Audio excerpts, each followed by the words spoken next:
સુરત ગ્રામ્ય પોલીસ દ્વારા મિની મેરેથોનનું આયોજન કરવામાં આવ્યું હતું અને જેનો મુખ્ય ઉદ્દેશ લોકો નશાના દૂષણથી દૂર રહે તે હતો।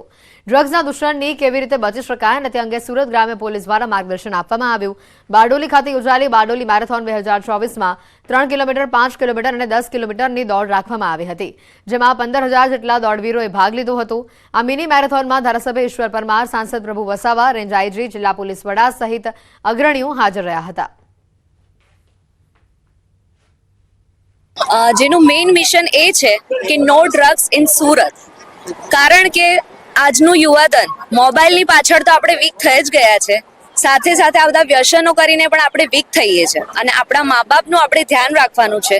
તો આજની જે યુવા પેઢી છે એ જો આ ડ્રગ્સ તરફ વળશે તો બહુ જ નુકસાનકારક છે। એટલે આ વસ્તુ એટલે ડ્રગ્સ સિવાય પણ કેટલા બધા બીજા પણ વ્યસનો છે, તો આ વ્યસનોથી આપણે દૂર રહેવાનું છે અને ફિટ અને હેલ્ધી રહેવાનું છે। યુવા પેઢી છે ડ્રગ્સમાં પડી છે, બધા વ્યસનમાં પડી છે, એનામાંથી મુક્ત કરવા માટે આ મેરેથોન કાઢી છે। અમે પણ એમાં પાર્ટિસિપેટ લીધેલું છે। મારું મેરેથોનમાં 10 કિલોમીટરમાં મેં રનિંગ કરવાની છું। યુવાનોને વિનંતી કરું છું કે દોડો અને આવી એક્સરસાઇઝ વાળી એક્ટિવિટીમાં ભાગ લ્યો। મારો ગોલ છે કે આજે 1 કલાકની અંદર પૂરું કરું। મારી 65 યરની ઉંમર છે। યુવાનોને કહું છું કે જાગૃત થવો, વ્યસન મુક્ત રહો અને તંદુરસ્ત રહો। સરદાર પટેલની કર્મભૂમિમાં સુરત રૂરલ પોલીસ દ્વારા 3, 5 અને 10 કિલોમીટરનું મિની મેરેથોન યોજાવા જઈ રહ્યું છે। 10,000થી વધુ રજીસ્ટ્રેશન થયેલ છે અને સ્થાનિક આજુબાજુના ગામના લોકો અને બારડોલીના લોકો, સુરત જિલ્લાના, સુરત શહેરના લોકો પણ ઉત્સાહથી ભાગ લઈ રહ્યા છે। વ્યસન મુક્તિના અભિયાન સાથે no drugs in Surat campaign હેઠળ આનું આયોજન કરવામાં આવેલું છે। વડોદરા મહાનગર સેવા સદન દ્વારા પૂર્વ વિસ્તારમાં સાયકલ ટ્રેક બનાવવામાં આવ્યો હતો અને આ ટ્રેક અદ્રશ્ય થઈ ગયું છે, ત્યારે વડોદરા કોર્પોરેશન ₹10.40 કરોડના ખર્ચે સમાથી નર્મદા કેનાલની સમાંતર છાણી સુધી સાયકલ ટ્રેક બનાવવા જઈ રહ્યું છે। તો બીજી બાજુ સાયકલ ટ્રેક બનાવવાની જાહેરાતથી નાગરિકો અને વિપક્ષ બંને નારાજ હોવાનું સામે આવ્યું છે। રોડ અને રિટેનિંગ વોલની વચ્ચેની જે જગ્યા છે એમાં સાયકલ ટ્રેક અને જોગિંગ ટ્રેક બનાવવાનું કામ આવ્યું છે, જેમાં IOCL CSR એક્ટિવિટીમાં 3 કરોડ રૂપિયાનું ફંડ આપણને આપ્યું છે। એટલે સાયકલ ટ્રેક અને એ છે એ CSR એક્ટિવિટીમાંથી થવા જનાર છે। પીળા કલરના પટ્ટા મારી અને જે સાયકલ ટ્રેકના નામે છેતરપિંડી કરીને જે રૂપિયા કમાવાની અને કોન્ટ્રાક્ટરોને ફાયદો કરાવવાની જે આ લોકોની નીતિ છે, એ જ રીતે ફરી એક વખત 10-10.5 કરોડના ખર્ચે જે કામ આવ્યું છે કે ભાઈ સમા સાવલી રોડથી લઈ અને જે રેલવે ટ્રેક છે એમાં સમા અને છાણીવાળો રોડ ને છાણી જગતનાકા આખો રોડનો સમાવેશ થાય છે, ત્યાં સાયકલ ટ્રેક બનાવવાનું કામ આવ્યું છે। અને સાયકલ ટ્રેક બનાવવાનો હોય તો અમને સાયકલ ટ્રેકનો કોઈ વિરોધ નથી, પણ સાયકલ ટ્રેકના કોઈ ધારાધોરણ નક્કી કરો કે કેટલો સાયકલ ટ્રેક પહોળો હોવો જોઈએ, કેટલો સાયકલ ટ્રેક લાંબો હોવો જોઈએ, એનો ઉપયોગ ખરેખર થવો જોઈએ। નહીં કે પછી ત્યાં પાર્કિંગ થઈ જાય કે ત્યાં પછી લાઈનો નખાય એટલે ખોદી નાખવામાં આવે, તો માત્ર ને માત્ર કોન્ટ્રાક્ટરોને જો ફાયદો કરાવવાની વાત હોય તો અમે એનો ચોક્કસ વિરોધ કરીએ છીએ। કે લોકોના પૈસા મહેનતના કોર્પોરેશન ઉઘરાયા હોય કે આ હોય કે ગવર્મેન્ટના જે તે ફાળવણી થયા હોય રોડ રસ્તા કે ગમે તે માટે, પણ આ પૈસા આ કલર માટે આટલા યોગ્ય નથી। લોકોને ચાલવાની જગ્યા નથી, ખાડા ખૈયા હોય તો શું કરવાનું? અહીંયા જ જો આ પાછળના ભાગમાં કેવો ખાડો છે, આ બતાવો। એટલે ટર્નિંગ વખતે જ માણસો પડે એવા છે। હવે એને વ્યવસ્થિત કરો, એની પર ટ્રેક મારી શું કરશો? સાયકલના પંચર થશે, સાયકલની રીંગે વળશે। વડોદરામાં કોંગ્રેસ કોર્પોરેટર પર ખેડૂતોએ ગંભીર આક્ષેપ કર્યા છે। છાણી ગામના ખેડૂત પરિવારે કોર્પોરેટર હરીશ પટેલ પર આરોપ લગાવ્યો। રોડના કોન્ટ્રાક્ટરે કોર્પોરેટર હરીશ પટેલના કહેવાથી JCBથી ખેતરની ફેન્સિંગ તોડી નાખી હોવાનો આક્ષેપ કરવામાં આવ્યો છે। ટીપી ફાઇનલ ન થઈ હોવા છતાં ફેન્સિંગ તોડી નખાતા ખેડૂત મુશ્કેલીમાં મુકાયા છે। ખેડૂતો પશુ માટેના ઉભા પાકને નુકસાન જવાની પણ ભીતિ સેવી રહ્યા છે। ખેડૂતે છાણી પોલીસ સ્ટેશનમાં કોંગ્રેસ કોર્પોરેટર હરીશ પટેલ અને રોડ કોન્ટ્રાક્ટર આ તમામ વિરુદ્ધ અરજી કરી છે। સમગ્ર મામલે કોર્પોરેટર હરીશ પટેલે જણાવ્યું કે ખેડૂતે લગાવેલા આરોપ પાયા વિહોણા છે। ખેડૂત સામે માનહાનિનો દાવો કરીશ। જે મૂળ ખંડ હોય એનાથી અંતિમ ખંડ રોડ તરફ અમારો જઈ રહ્યો છે, તો આ કોર્પોરેટરના કહેવાથી અમારા ખેતરમાં 15 ફૂટ જાય 15 ફૂટ જાય એ રોડ કોન્ટ્રાક્ટર જોડે વાતો કરે છે। અમને કયા વગર અમારી વાડ કાઢી કાઢવામાં આવેલ છે। કોઈ નોટિસ નથી કોર્પોરેશનમાં, નથી કોઈ ટાઉન પ્લાનિંગની નોટિસ આવી, તે છતાં અમને કોઈ જાણ કર્યા વગર અમારું JCBથી વાડ કાઢી કરવામાં અમને હેરાનગતિ કરી રહ્યા છે।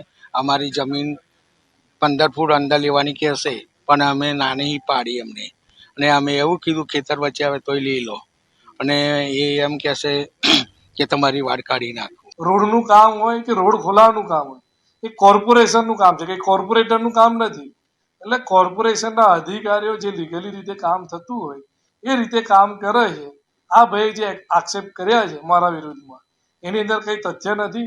જનતાના પ્રતિનિધિનું કામ જનતાનું પ્રતિનિધિત્વ કરવાનું હોય છે, ત્યારે વડોદરા શહેરના છાની વિસ્તારના જે કોર્પોરેટર છે, એટલે કે કોંગ્રેસના કોર્પોરેટર છે હરીશ પટેલ, તેમના સામે જે છે તે ખેડૂત દ્વારા ગંભીર પ્રકારના આરોપ જે છે તે લગાવવામાં આવ્યા છે. આ આરોપ કયા છે તે સીધા તમને પુરાવા સાથે બતાવવાનો પ્રયત્ન કરીશું. આ જે નકશો તમે મારા હાથમાં જોઈ રહ્યા છો એ આ નકશો છે તે છાણી ગામથી દુમાળ હાઈવે તરફ જવાનો જે રસ્તો છે એ જોઈ શકાય છે. રસ્તા પર કોઈ પણ જગ્યા પર તમે નકશામાં જોઈ શકશો કે મોટો કોઈ ટર્નિંગ જે છે તે જોવા નથી મળતો, ત્યારે આ નકશા પરનો રોડ જે છે તમને રૂબરૂમાં બતાવીશું. આ સીધો રોડ અત્યારે તમે જે જોશો તે રોડ છાણી વિસ્તારનો રોડ છે કે જે અમે તમને નકશામાં બતાવ્યો. આ રોડ પર જોઈ શકાય છે કે ખૂબ જ મોટો ટર્નિંગ જે છે તે રાખવામાં આવ્યો છે, એટલે કે નકશાની બિલકુલ વિરુદ્ધમાં કામ જે છે તે આ રોડનું કરવામાં આવ્યું છે.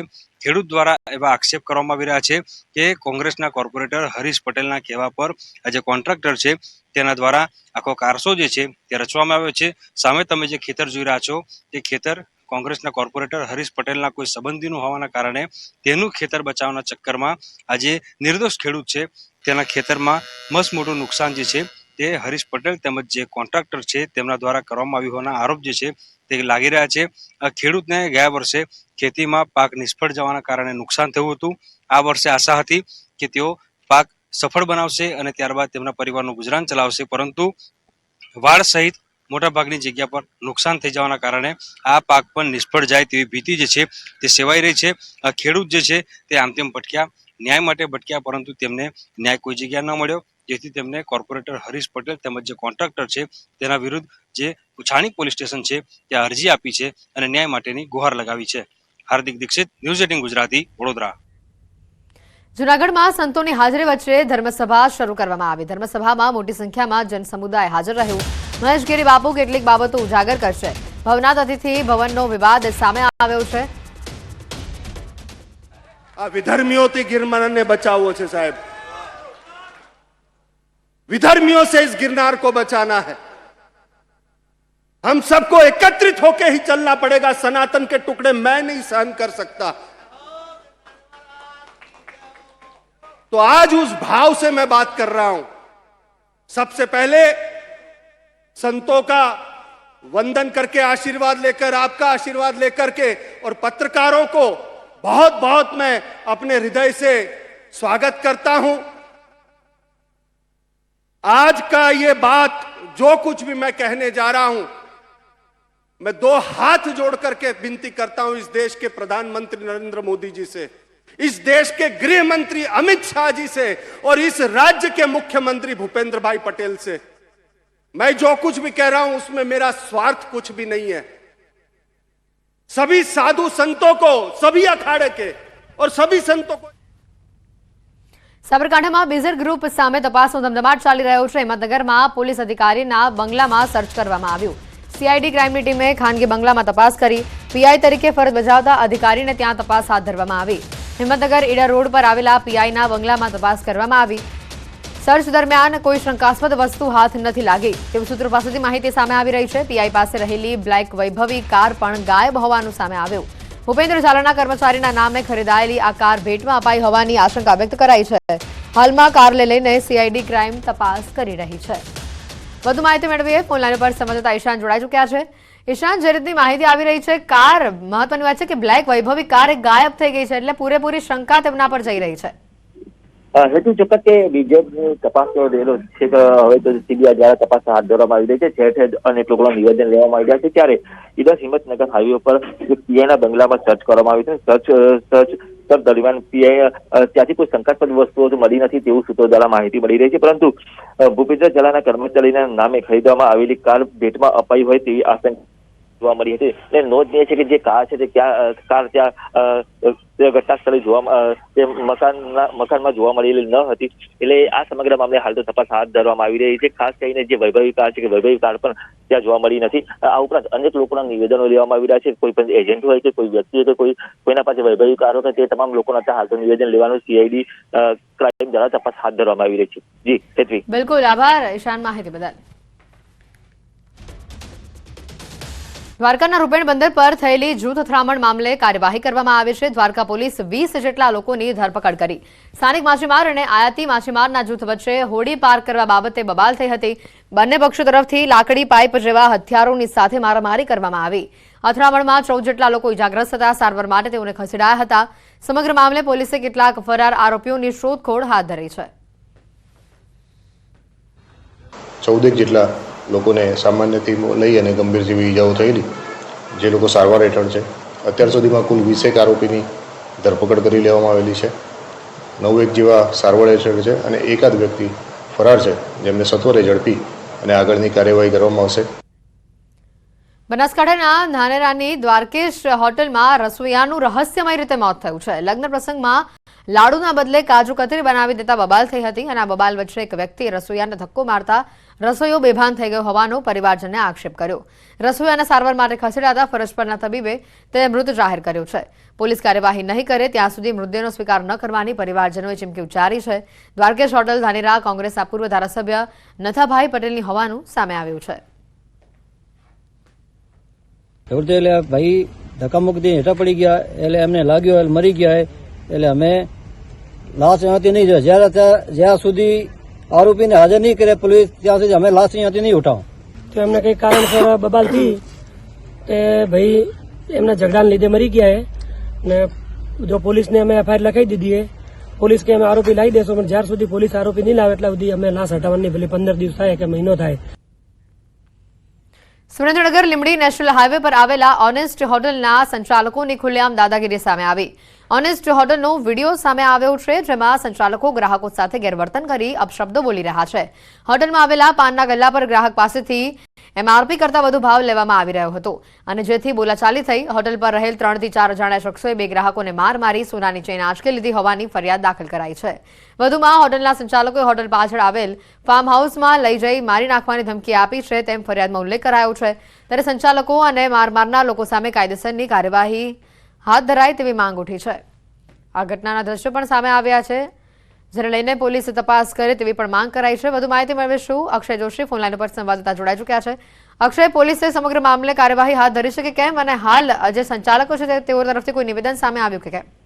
જી, ચોક્કસથી વાત કરવામાં તો જે એમઆરપી કરતા વધુ ભાવ વસૂલવાની ઘટના બની હતી લીંબડી હાઈવે પર આવેલ ઓનેસ્ટ હોટલમાં. તેને લઈ ગ્રાહક અને જે સંચાલક છે તેની વચ્ચે ઝપાઝપી અને ગાળાગાળી અને મારામારીના દ્રશ્યો સર્જાયા હતા. આ મામલે ભોગ બનનાર ગ્રાહક દ્વારા લીંબડી પોલીસ મથકમાં લેખિતમાં રજૂઆત કરવામાં આવી છે અને પોલીસ દ્વારા આ મામલે હાલ જે તપાસનો જે દોર છે એ આગળ વધારવાની કાર્યવાહી હાથ ધરી છે. પરંતુ હજુ સુધી હોટલના સંચાલક દ્વારા આ મામલે કોઈ સત્તાવાર નિવેદન આપવામાં આવ્યું નથી. પરંતુ ક્યાંક ને ક્યાંક તંત્રની મીઠી નજર હેઠળ સમગ્ર આજે વધુ ભાવ વસૂલવાની કામગીરી છે સંચાલકો દ્વારા થતી હોવાની પણ લોકોમાં ચર્ચા ઉઠી છે અને આ મામલે તંત્ર દ્વારા યોગ્ય કાર્યવાહી કરાય તેવી લોકોમાં માંગ ઉઠી છે.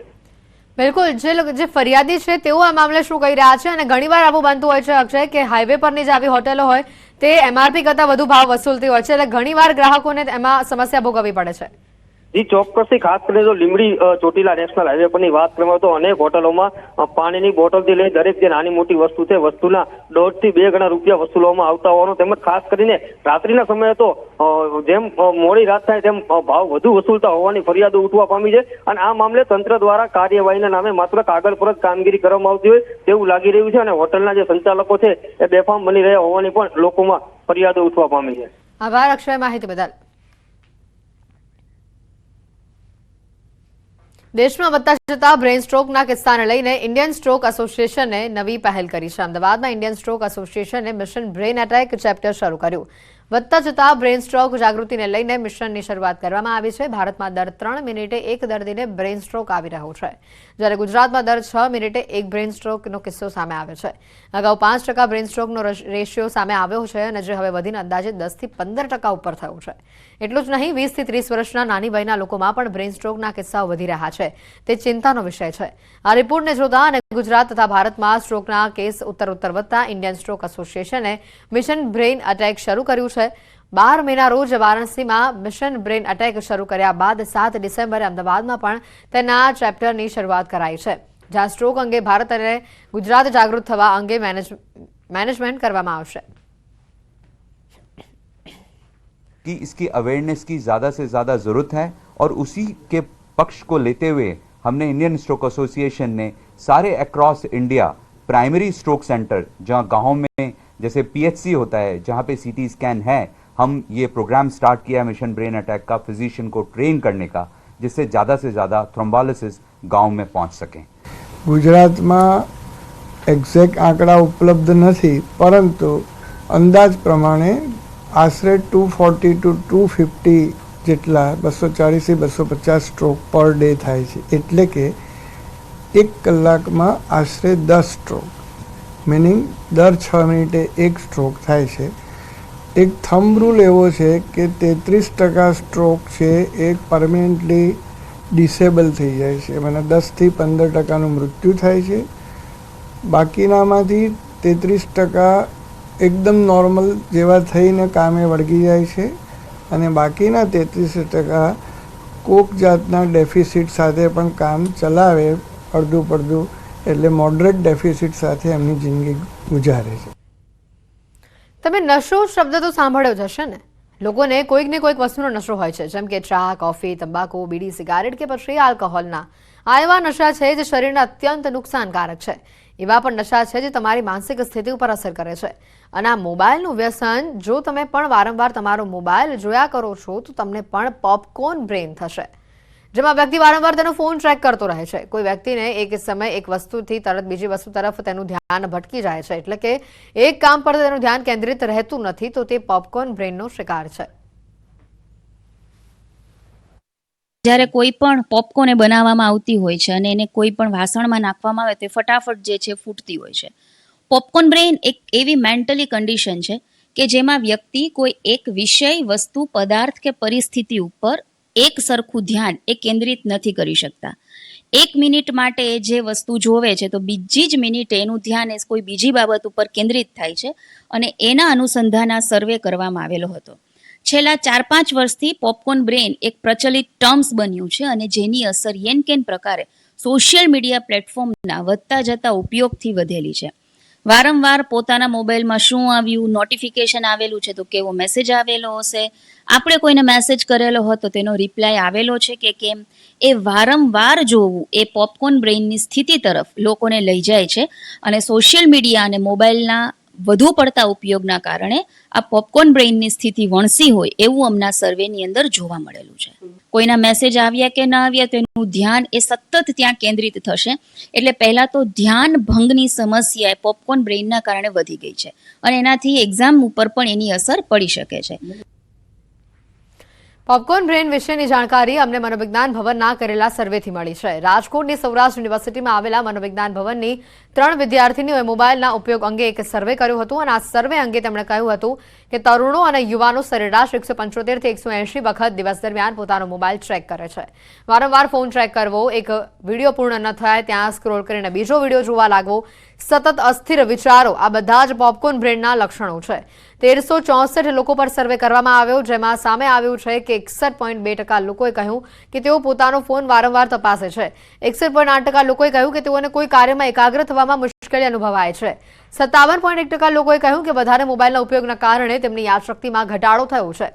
77.4% લોકોએ કહ્યું કે લાઇક અને કમેન્ટ્સ ન મળે તો નિરાશા અને એકલતાની ભાવના અનુભવાય છે. 51.9% લોકોએ કહ્યું કે જરૂરતથી વધારે એક્ટિવ રહેવાના કારણે મગજમાં હંમેશા થાકનો અનુભવ થાય છે. દિવસ શરૂ થાય અને મોબાઈલની સ્ક્રીન શરૂ થઈ જતી હોય છે. લોકો નીંદર ઉઠતાની સાથે જ પહેલું કામ મોબાઈલ જોવાનું કરતા હોય છે. અનેક યુવાનોને આવી ટેવ હોય છે. જો કે આ જે છે સમસ્યા વધતી જાય છે, ત્યારે મનોવિજ્ઞાન ભવનની વિદ્યાર્થીનીઓ દ્વારા એક ખાસ સર્વે કરવામાં આવ્યો છે. આ સર્વેમાં જે છે આ પોપકોર્નની સ્થિતિ હોવાનું પણ સામે આવ્યું છે. ખાસ કરીને એકાગ્રતા ભંગ થતી હોય છે. લોકો જે છે તે ઓછામાં ઓછા દિવસ દરમિયાન 150 થી 175 વખત પોતાના મોબાઈલ ચેક કરતા હોય છે. જેમને આ સર્વે કર્યો છે તે આ વિદ્યાર્થીનીઓ છે. 3 વિદ્યાર્થીનીઓ દ્વારા સર્વે કરવામાં આવ્યો છે. હાલ આપણી સાથે અહીંયા સર્વે કરનાર વિદ્યાર્થીની છે, આપણે એમની સાથે વાત કરીશું. બેન, શું કહેશો, આપના દ્વારા આ સર્વે કરવામાં આવ્યો હતો અને કઈ રીતના સર્વે કરવામાં આવ્યો હતો?